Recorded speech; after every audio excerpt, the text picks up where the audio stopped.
Vous faites très bien de nous rejoindre sur Afro Info 243. Dans cette production, nous vous parlons spécialement du football. C'est les jours du match. Les Léopards dames de la RDC affrontent pour la seconde fois l'Ouganda ce mercredi 30 octobre 2024 au stade des Martyrs à partir des 15h30 des Kinshasa. Après avoir enregistré une défaite en contre 2 à l'aller, les fauves congolaises ont pour ambition de l'emporter cet après-midi. Restez avec nous, on revient avec beaucoup plus de détails.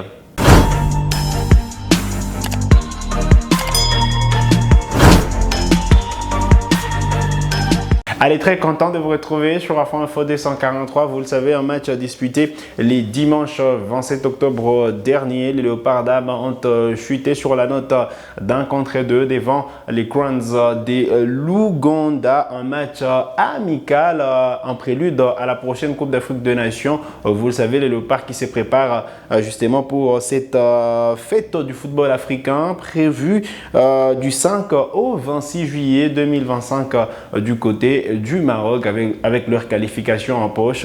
Évidemment, les Léopards dames se doivent de préparer en conséquence à cette compétition. Il y a eu deux matchs, il y aura évidemment deux matchs de fixation. Il y a eu cette première rencontre amicale au stade des Martyrs dimanche, comme je le disais, que c'est soldé sur une défaite des Congolaises. Il y aura une deuxième confrontation tout à l'heure à 15h30 des Kinshasa, au stade des Martyrs exactement. C'est 16h30 minutes de la partie orientale du pays. Match qu'on aura la possibilité de suivre sur les réseaux sociaux de l'équipe nationale dames de la RDC. Donc restez connectés sur les réseaux sociaux de l'équipe nationale dames pour suivre cette rencontre. Il faut dire quand même que les Léopards avaient perdu cette rencontre sur deux erreurs de la gardienne de but congolaise, Ruth Condé, qui avait justement démarré en tant que titulaire à cette rencontre dans la cage de la République démocratique du Congo sur des erreurs évidemment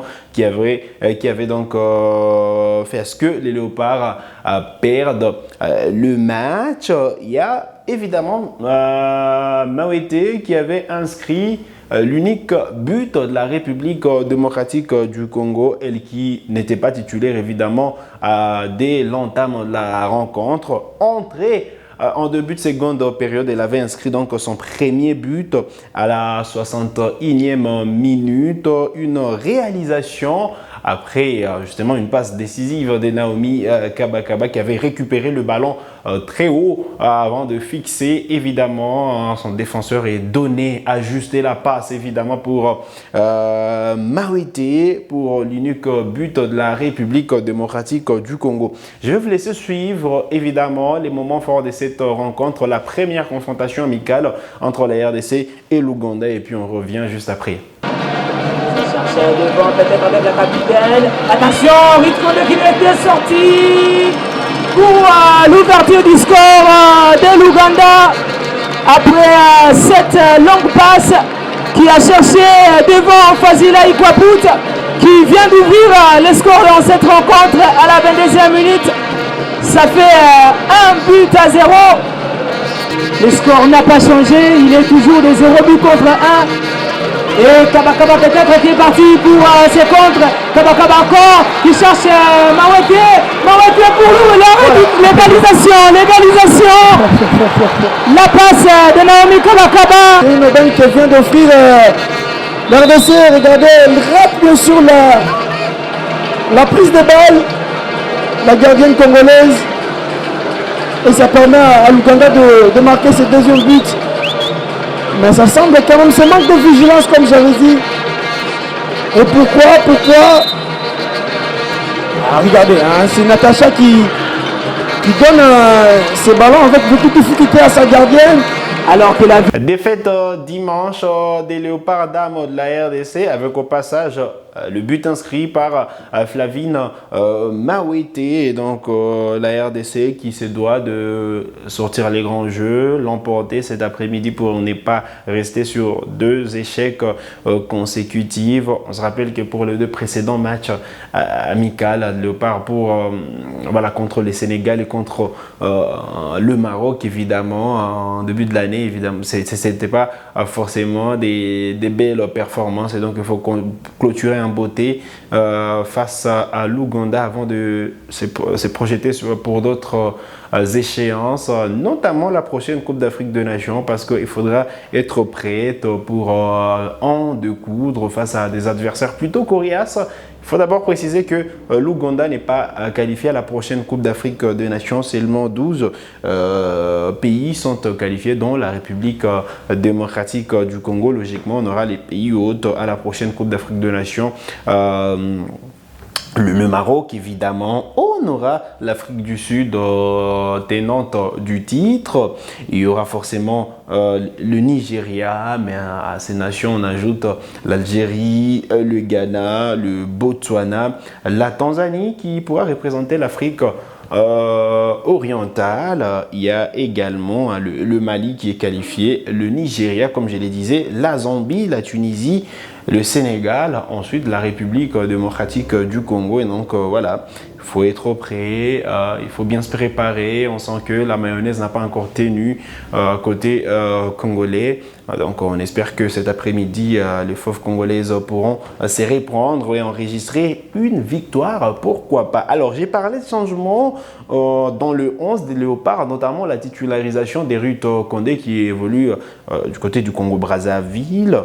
Dans la défense également, on n'avait pas retrouvé Daniela Ngoyi des Simba Queens de la Tanzanie. Dans le but, évidemment, Erut Condé avait été préféré à Fideline Ngoyi, aujourd'hui qui évolue avec les TP, le football club féminin Mazembe. C'est elle, la capitaine. Daniela Ngoyi, évidemment, qui est vice-capitaine. Et donc, c'est Béni Koubiena, dimanche, qui avait donc pris les responsabilités des capitaines pour amener cette équipe nationale de la RDC. Malheureusement, au finish, il n'y avait pas de victoire. Donc, en défense, il y avait des changements. Au milieu de terrain, c'était du classique avec Béni Koubiena, Marlène Kassage et Fadon Pambani. Là, il n'y a vraiment pas eu de changement. Et devant, c'était presque l'attaque qu'on pourrait avoir, l'attaque qu'on pourrait aligner avec Naomi Kabakaba sur un côté, Ruth Kupoi sur un autre, et ensuite grâce à Mfwamba en attaquante de pointe, en l'absence évidemment de Merveille Kanjinga, vous le savez, qui est blessé. Donc voilà, il fallait miser sur grâce à Mfwamba. Voilà, en tant que titulaire évidemment en pointe de l'attaque, la République démocratique du Congo. Alors aujourd'hui, on s'ouvre à des changements. On peut revoir Fideline évidemment dans le but après de grosses erreurs commises par Ruth Condé pour le premier match. On peut voir aussi les retours des Daniel Ngoyi, pourquoi pas en défense, mais sur le couloir, ça reste évidemment du classique avec Bélange Vukulu, avec Emerald de Mawanda. Donc voilà, on reste avec ces joueuses-là qui aussi, c'est de bon augure également pour ces joueuses de Mazembe qui se préparent pour la prochaine Ligue des Champions, qui est prévue le mois prochain évidemment, qui est prévue en novembre prochain, je veux dire. Donc espérons que Mazembe pourra aussi capitaliser, pourra profiter, ces joueuses de Mazembe pourront profiter de cette trêve, cette fenêtre FIFA pour justement se projeter pour la prochaine Ligue des Champions de la CAF. Voilà donc l'essentiel à retenir. Le programme, c'est tout à l'heure à 15h30 au stade des Martyrs, les Léopards d'Âme qui affrontent les Crowns de l'Ouganda, un match amical international. La RDC qui se doit de gagner après avoir enregistré une défaite au match aller. Voilà l'essentiel à retenir. On change de chapitre pour parler rapidement des quelques informations autour du football. On commence évidemment en République démocratique du Congo qui, avec Maniema Union qui ne songe pas libérer ses joueurs pour le stage qui projette la sélection A', la République démocratique du Congo. Vous savez, pour bien préparer ces matchs de la phase de groupe en Ligue des Champions qui vont débuter les 26 novembre prochain. L'AS Maniema Union de Kindu préfère ne pas libérer ces 9 joueurs convoqués pour le stage des Léopards A'. L'équipe de Kindu pense se servir des matchs de championnat contre Dauphin Noir les 6, contre Renaissance les 10, contre Céleste les 23 pour l'aider à se préparer de manière plus efficace pour ce futur match de la Ligue des Champions de la CAF. Pour atteindre cet objectif, l'AS Maniema Union demande à la FECOFA de ne pas inclure ces joueurs dans ce premier rassemblement de Léopards A'. À Kinshasa, cependant, l'AS Maniema Union s'engage fermement à fournir au staff technique des Léopards A' tous les joueurs nécessaires pour le prochain rassemblement. Pour plus de contexte, vous le savez, les Léopards ne sont pas concernés en ce qui concerne le premier tour qualificatif au prochain championnat d'Afrique des Nations. Les Léopards qui joueront en décembre, mais voilà, le staff technique qui a préféré organiser un stage avant donc décembre, question justement de permettre aux joueurs de prendre la température de la sélection A' avant donc d'affronter les Tchad en décembre prochain. On rappelle que les Tchad c'est en février 2025 et donc voilà, les temps passent évidemment, il faudra se préparer pour être au Tchad. Même si voilà, on ne pourra pas minimiser l'équipe du Tchad et donc la RDC se doit d'être prête. Voilà l'essentiel à retenir en ce qui concerne le football en République démocratique du Congo. Il y a une autre bonne nouvelle concernant Yohan Wissa. Les seconds buts de Yohan Wissa contre Ipswich Town samedi dernier a officiellement été attribué à l'international congolais après avoir été considéré comme un but contre son camp du défenseur Harry Clark. Il faut dire que l'action a été étudiée suite à l'appel de Brentford à la commission d'accréditation des buts de la Premier League. L'instance du football anglais a bel et bien confirmé que le but est l'œuvre de Wissa et non un but contre son camp.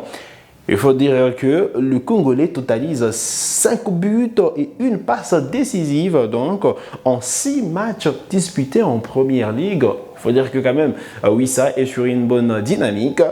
Malgré qu'il y a eu cette blessure, évidemment, lui qui a manqué quelques matchs avec Brentford. On espère le retrouver lors du prochain rassemblement de Léopard.